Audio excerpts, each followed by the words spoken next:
Happy first day of summer. I remember all the fun, happy first days of summer from high school and college when you would get in your car and drive to the beach. I didn't do that today.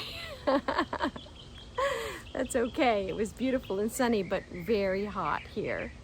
And so I wanted to show you my garden on the first day of summer. There's a lot of progress been made, some successes, lots of successes, and some failures.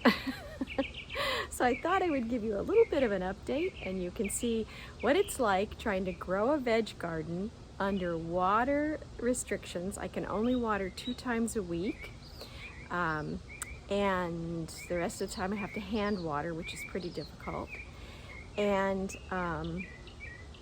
yeah, so it's been over 90 degrees for the last several days, so that, in addition to the less water that the garden is getting, I think makes it challenging. Let me show you. First, let me give you a view of the squash tunnel. It's actually moving along quite well. You can see the squash on the right-hand side, this is true squash, is really climbing up, and its little tendrils are causing it to attach to the different black tubing and pulling itself up and over the squash tunnel. So even though I have not been doing any manual arranging of the squash leaves or stems, it is pulling itself up and over the squash tunnel, which is great. Now, on this side, I have the cucumbers. And the cucumbers are not as interested, or well, they haven't grown as quickly as the squash, but they don't seem quite as interested in pulling themselves up and over. So I've done a little bit of manual arranging. You can see here they're going to try to throw themselves on the ground. So that's something. The carrots look very healthy. They look like they're very happy. And if you look at their little roots down here, you can see that they're not ready to be picked yet. There's no real, there's a little carrot that's coming out. But there's carrots underneath, but they're not coming up yet. So still got some time for the carrots. But these beets here in this row, take a look. I think this beet is ready to go, don't you? Yep. So I've got some beets. These are golden beets. Got some beets that I think are ready to go.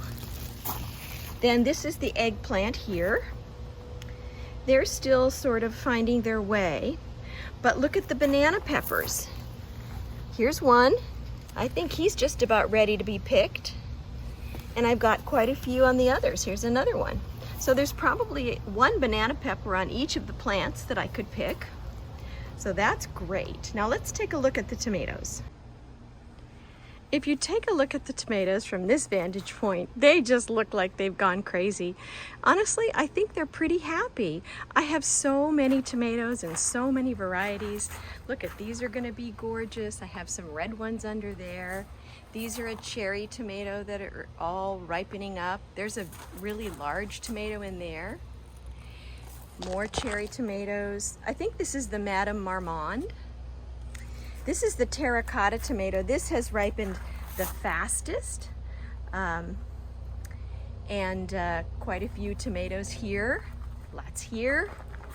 Lots on this bush. This is the little guy that I pulled out of the sidewalk, and he's got a lot of tomatoes on him. I think these are probably Sun Gold.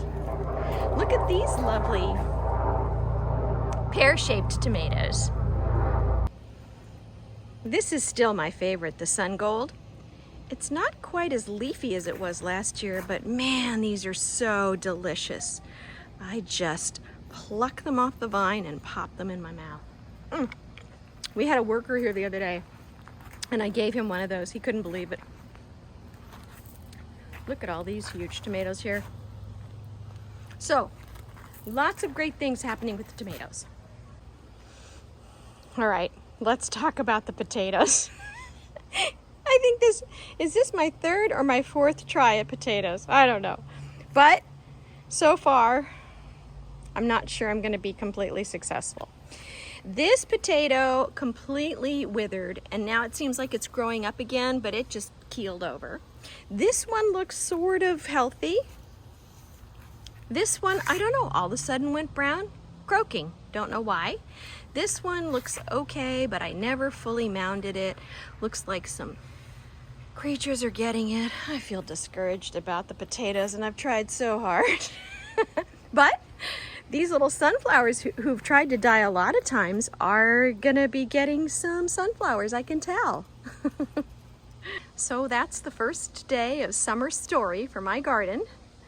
And you know, let's check in again halfway through and see if I'm still having moderate success. Fingers crossed for the potatoes.